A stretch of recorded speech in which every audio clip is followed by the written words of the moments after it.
A mim, meus X-Men. E se você não tá me reconhecendo, eu sou João Jedi, estamos aqui na D23 cobrindo tudo pra vocês aqui com o Omelete. Rolou o painel da Marvel Animation. Eu vou contar pra vocês o que a gente tem de novidade de X-Men 97 temporada 2, que está confirmada e deve sair muito em breve. Então, eu preciso só tirar um pouquinho aqui, vou queimar algumas pessoas, mas para poder conversar com vocês e trazer todas essas novidades aí do painel, que deve ter, por exemplo, várias referências aos quadrinhos de Grant Morrison e também do Frank Miller.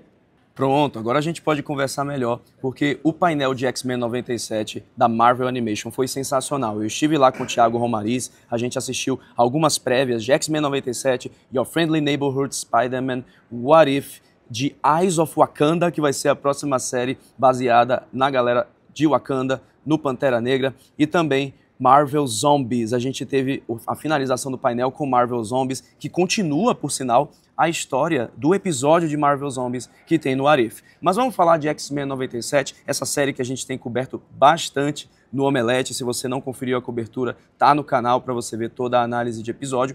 Mas temos novidades da segunda temporada de X-Men 97 para trazer para você. Acho que a principal, que inclusive você já pode conferir lá no site do Omelete, é que teremos uma referência ao desenho do Grant Morrison, a história, melhor dizendo, do Grant Morrison e Frank Quitely nos quadrinhos dos X-Men dos anos 2000, porque eles vão usar, sim, os trajes preto e amarelo clássicos dessa fase dos quadrinhos. Dá pra ver na prévia, dá pra ver justamente o Ciclope usando um traje como a gente viu nos quadrinhos, que foi uma informação, né, foi um trecho ali mostrado pelo Brad Winderbaum, que é o chefe de animação da Marvel Studios. Com esse teaser, a gente também viu o Warlock aparecendo na segunda temporada, o Bishop está de volta, e isso, inclusive, é uma curiosidade muito bacana, porque a gente teve a presença dos dubladores originais, do Wolverine e da Vampira.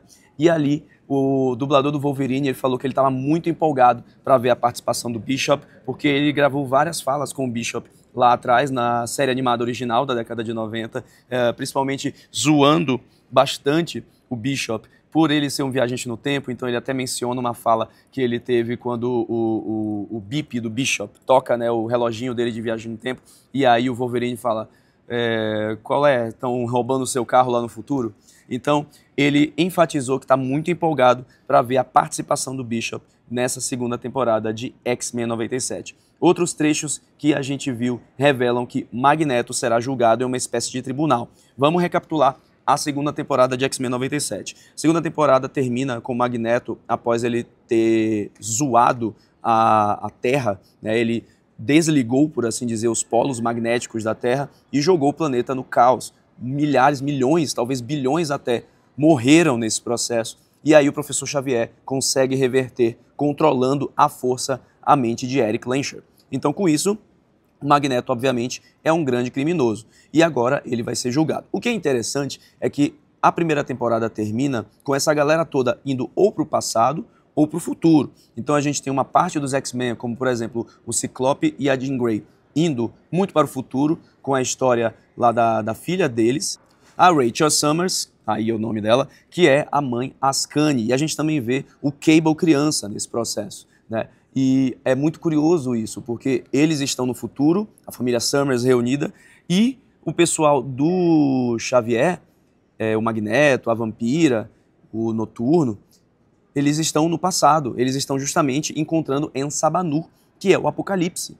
Então, se o Magneto vai ser julgado nesse processo, eles vão sair em algum momento.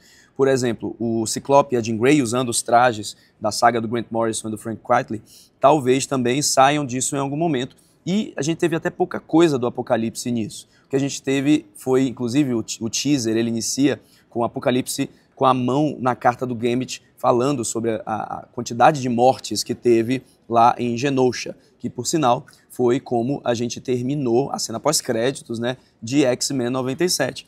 Então, teremos esse retorno. Eu acredito que sim. O Gambit deve se tornar, talvez, um dos cavaleiros do Apocalipse, mas a gente não tem, assim, tanto embasamento para trazer, além dessa cena pós-créditos. Uma coisa é certa, Apocalipse confirmado na segunda temporada, aparece um pouquinho também lá na prévia, e, obviamente, a gente vai ter essa temporada continuando todo o processo de X-Men 97. Outro ponto muito importante. Nesse painel, quem apresentou, como eu disse, foi o Brad Winderbaum, que é o chefe de animação da Marvel Studios, e agora ele está responsável por conduzir X-Men 97. A segunda temporada ainda está na mão, entre aspas, do Paul DeMaio. Ainda faz parte da criação do Paul DeMaio, que foi o showrunner original de X-Men 97, e infelizmente foi demitido por razões desconhecidas. Não sabemos o que provocou a demissão do Paul DeMaio. O que sabemos é que ele fez um excelente trabalho na primeira temporada de X-Men 97. Se você concorda, comente aqui. E se você não concorda, comente também, que a gente quer saber o porquê.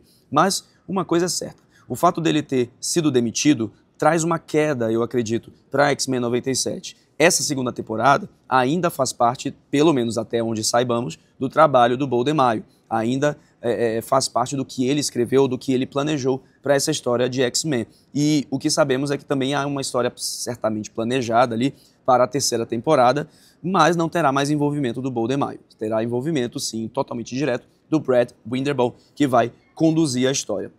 E isso, para mim, sendo bem honesto, é uma grande pena, né? Eu tô muito triste com isso, porque o Paul DeMaio fez um trabalho sensacional conduzindo o X-Men 97, e a gente ainda vai ver um pouco do trabalho dele na segunda temporada, mas o fato da gente não tê-lo na terceira já dá aquela preocupação pra gente, né? Já traz um pouquinho, será que eles vão manter uma qualidade de roteiro, de história e de amarração, inclusive referências aos quadrinhos, que é o de menos, aliás, mas num sentido de nostalgia é muito importante. Tudo isso vai ficar bem amarrado numa terceira temporada, ou a gente só vai ter isso agora até a segunda temporada?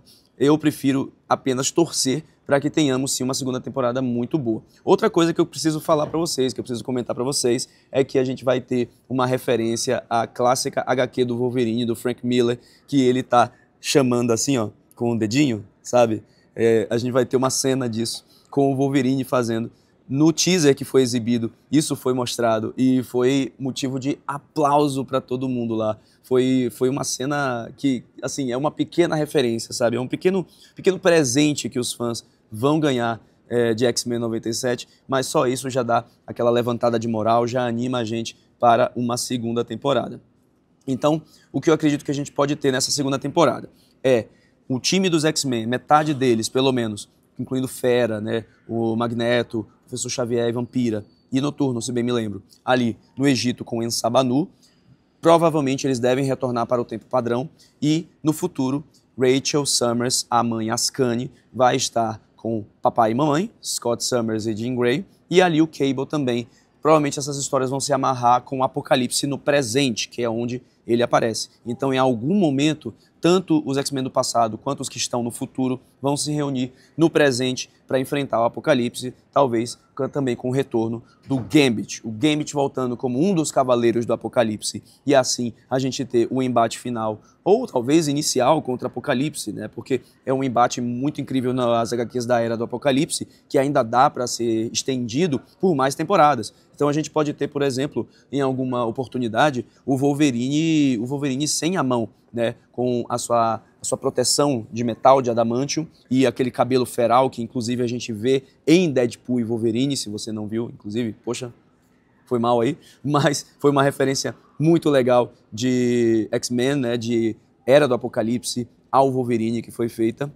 E quem é fã gosta, quem é fã ama toda essa emoção com os X-Men, todas essas nostalgias, que por sinal também rolaram no painel de 50 anos de Wolverine, que a gente também assistiu. Muitas curiosidades foram trazidas, inclusive que o Wolverine, quando ele começou, a primeira aparição do Wolverine, as garras dele eram ligadas às luvas, não vinham do Wolverine, não vinham do seu corpo, vinham das luvas. E isso é uma curiosidade muito interessante que eles trouxeram lá no painel do Wolverine 50 anos, que foi conduzido pelo C.B. Belisky, que é o editor-chefe da Marvel, e pelo Jason Aaron, que é escritor, roteirista da Marvel também, e escreveu várias histórias do Wolverine. É isso, uma grande empolgação para X-Men 97, vai ter muito mais vídeo sobre os X-Men, sobre o futuro da animação na Marvel aqui, e a gente continua acompanhando a D23, continua acompanhando a gente também aqui no Omelete. Deixe seu comentário, inscreva-se, joga seu joinha aí, e a gente se vê nos próximos vídeos. A mim, meus X-Men.